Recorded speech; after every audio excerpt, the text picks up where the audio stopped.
Сайн байцгаана уу? Та бүхэндээ өнөөдөр классик Холливуудын агуу эмэгтэй домогч жүжигчин хэмээн нэрлэгдсэн Audrey Hepburn-ийн тухай бэлтлээ. Audrey 1929 оны 5 сарын 4-нд Бельгийн Экселис хотноо Кнюэлд гудамжинд мэндэлсэн бөгөөд бага насаа Бельги, Англи, Нидерландад өнгөрүүлжээ. Гэр бүлийнхэн түүнийг Адриенте хэмээн дууддаг байж. Audrey-гийн өвөө Арнольд ван Хемстранд Голландын захирагч язгуурт нэгэн байсан бөгөөд түүний охин Элла нь Audrey-гийн ээж юм. Элла 19 наснда гэрэлсэн боловч 1925 онд салж 2 хүүтэйгээ үлджээ. Харин удаах нөхөр нь Audrey-гийн эцэг Жозеф юм. Audrey Hepburn-ийн эцэг Жозеф Виктор нь Австри-Унгарын Авшвиц үеийн одоогийн Чехад мэндэлсэн Британий иргэн байж. Тэрээр өөрийн овгоо язгууртын хэм маягтай Hepburn болгон өөрчилсөн түүхтэй. Hepburn-ийн эцэг эх нь 1926 онд Батавиад гэрэлжээ. Жозеф худалдааны байгууллагт ажилладаг байсан учраас 3 жилийн турш Брюссел, Арнhem, Лондон зэргээр явж Audrey-гийн бага нас нь олон үндэстний соёл донд өнгөрсөн бөгөөд хамгаалагдсан чинэлэг орчинд өнгөрчээ. Audrey-гийн эцэг Жозеф нь Бельгийн фашист Рексис намын гишүүн байсан бөгөөд ээж нь нацистуудыг дэмждэг байжээ. 1930-ад оны үеэс тэдний эцэг эх нь Британий фашистуудын холбоонд элсэн хандив цуглуулж байсан түүхтэй. 1935 онд эцэг эх нь Германд зочлон Гитлертэй уулзан зургийг нь хүртэл бахархалтаар тавьж байсан тухай өгүүлдэг. Гэвч 1935 онд Брюсселд нэгэн маргаан дэгдснээр Жозеф гэр бүлээ орхин Лондон руу нүүж, харин Элла охиноо аван Арнhem дахь гэр бүлийнхаа эдлэн рүү нүүжээ. Харин Жозеф охиноо Их Британи буюу Англи улсад боловсрол эзэмшүүлэхийг хүсэж байсан учраас 1937 онд Audrey-г Илхан дахь хувийн сургуульд сургажээ. Энэхүү 1938 онд түүний эцэг эх нь албан ёсоор салсан бөгөөд энэ нь хожин Hepburn-д хүүхэд байхтай эцэгтэй хаягдсан маш их сэтгэлийн том шарх үлдээсэн тухай дурсан ярьдаг. Гэтэл 1939 онд Их Британиус Германд дайн зарласнаар Hepburn-ийн ээж нь охиноо Арнhem хот руу буцаан авчирчээ. Энэхүү 1940 онд Германчууд Нидерландыг эзлэн авсны дараа Audrey Hepburn өөрийн нэрийг Эда ван Хемстра болгон өөрчилжээ. Учир нь англи нэртэй байх нь тухайн үедээ аюултад тооцогдож байж. Түүний гэр бүл дайны үед ихээхэн зовлон амссан бөгөөд хожим нь Audrey бид 5 жил эзлэгдэн гэдгээ мэдсэн бол бүгд амиа хорлох байсан. Энэ бүхэн дараагийн 7 хоногт дуусна, 6 сарын дараа дуусна, эх жил гэсээр бид нэр тэсэж өнгөрөөсөн хэмээн хожим турсан ярьдаг. Audrey-гийн эхнэгтэй 2 ахын нэг нь Германы хөдөлмөрийн лагерт ачигдсан бол нөгөө ах нь зүгтэн амьдрахаас аргагүй болжээ. Харин авах ахыг нь германчууд алсны дараа Audrey-гийн ээж Эллагийн нацистыг үзэх үзлийг өөрчилсөн гэдэг. Нацистууд 15-аас дээш настай бүх Голланд иргэдийг үнэмлэх авч явахыг шаарддаг байжээ. Харин Audrey-гийн үнэмлэхэн дээр G буюу еврей гэсэн тэмдэглэгээ байхгүй байгаа нь түүнийг Аушвиц руу цөлөгдөхөөс хамгаалсан байдаг. Audrey Hepburn-ы гэр бүл бусад хүмүүсийн адил өсөглөн төсвөрлөхийн тулд алтан зул цэцгийн буцаагаар гурилхийн хүлдүүд хүмүүс ухан иддэг байжээ. 1944-өөс 45 оны их үлсгэлэнгийн өвлөөр 20 мянган голланд хүн үлсгэлэнгийн улмаас нас орсон байдаг.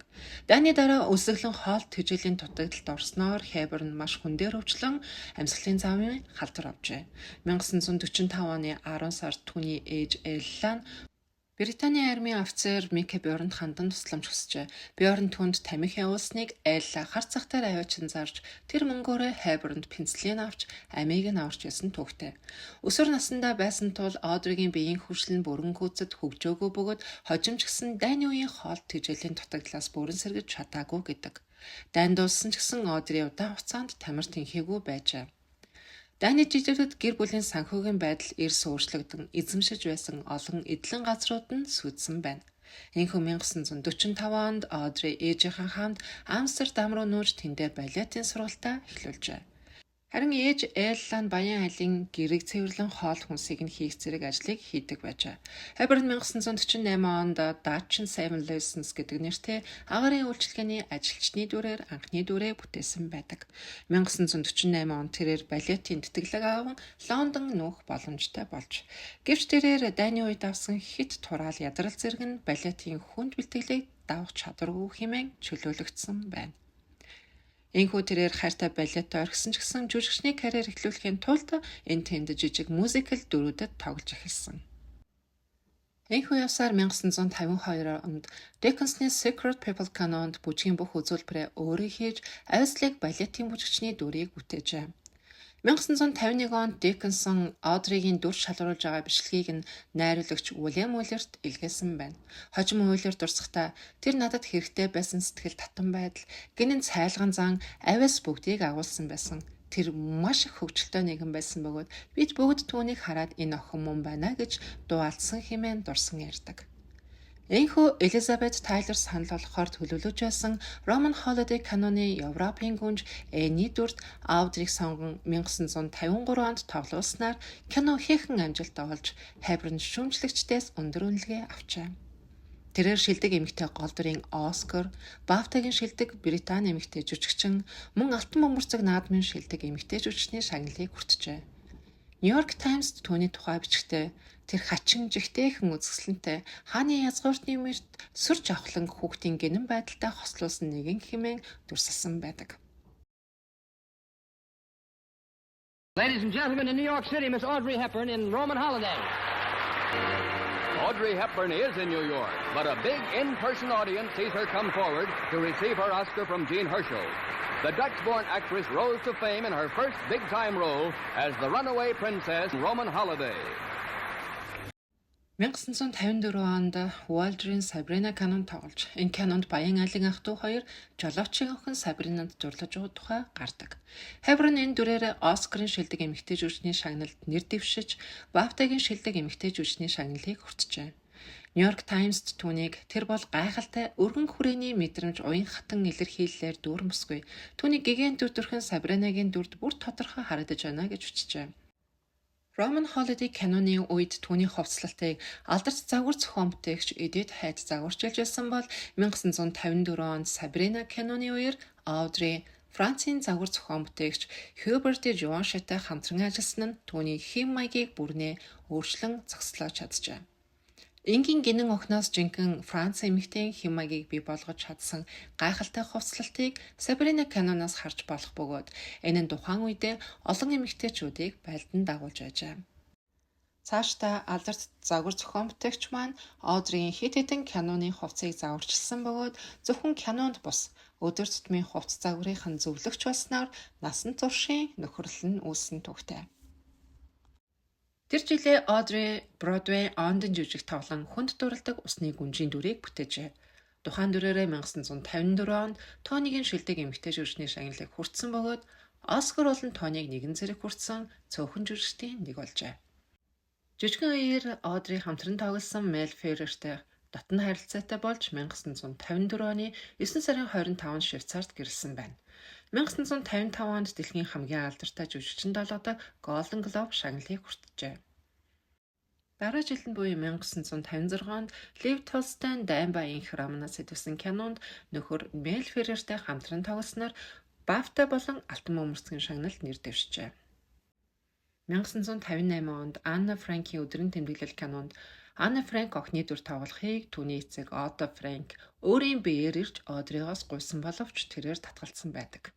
Audrey болон Анна хоёулаа 1929 онд 1 сарын зайтай төрсэн бөгөөд Анна Герман улсад харин Audrey Бельгид төрсэн. Audrey бага наснда Нидерландад амьдарч байсан бөгөөд тэд нэр хоорондоо маш ойрхон 1 милийн зайтай амьдардаг байжээ.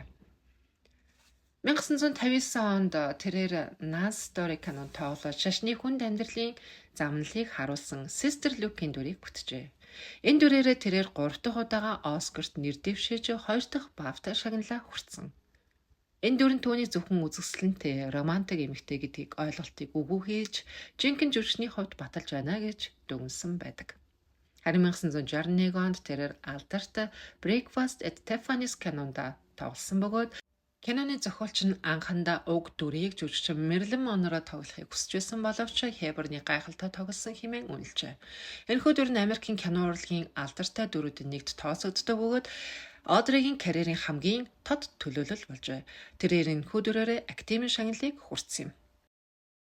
Тухайн цаг үед Одригийн гэр бүл асуудалтай байсан бөгөөд нөхөр Мел Феррертэй харилцаанд муудаж байсан хэдий ч тэрээр уран бүтээлтэй тууштай хэврээ байжээ. 1967 оноос хойш Audrey Hepburn гэр бүлдээ илүү их цаг зарцуулахаар шийдэн кинонд ховорхон тоглох болжээ.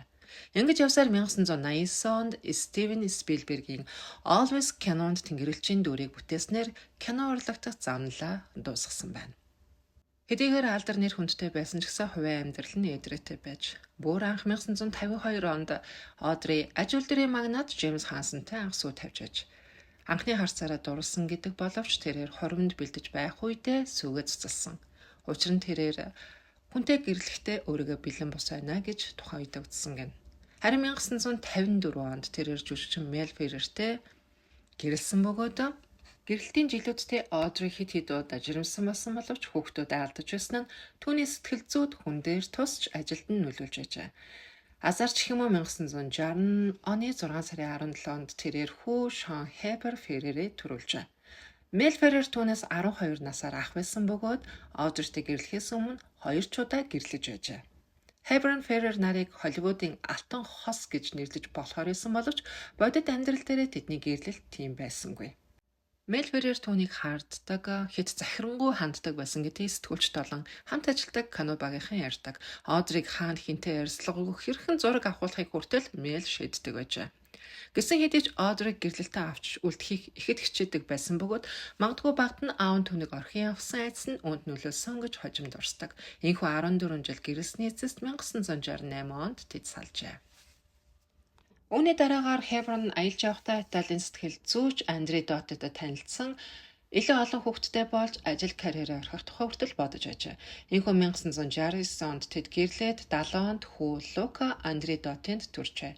Гэвч тэдний гэрлэлт амжилттай байсангүй. Энэ үед Audrey Dottie залуу эмэгтэйчүүдтэй ихээхэн харилцаатай байсан тухай мэдээ байдаг. Энэхүү тэдний гэрлэлт 12 жил үргэлжилсний эцэст 1982 онд салжээ. Харин 1980 оны үед Audrey Голландын бэлэвсэн бизнесмен, телевизэн жүжигчин Роберт Волжерстэй найз нарын шугамар танилцсан байдаг. Тэгээд насан туршийн ханин болсон гэдэг. Тэд хэдийгээр гэрэлтэй альбиасаар батлуулаа гүйжгсэн Audrey түүнийг үргэлж миний нөхөр Роб хэмээн ярьдаг байжээ. Hepburn энэ бол миний амьдралын хамгийн аз жаргалтай он жилүүд байлаа хэмээн дурсан ярьдаг. Роб Audreyг насан эцлэх хүртэл хажууд нь хамт байжээ. Америкийн кино институт түүнийг Америкийн кино урлагтах шилдэг эмэгтэй жүжигчдийн нэг хэмээн өргөмжилсөн байдаг. Тэрээр кино урлагийн шилдэг шагналууд болох Academy Award, Emmy, Grammy, Tony Award зэрэг бүгдийг хүртсэн цөөхөн уран бүтээлчдийн нэг юм. Мөн тэрээр BAFTA-гийн шилдэг Британий эмэгтэй жүжигчдийн шагналыг 3 хүртсэн цор ганц жүжигч юм.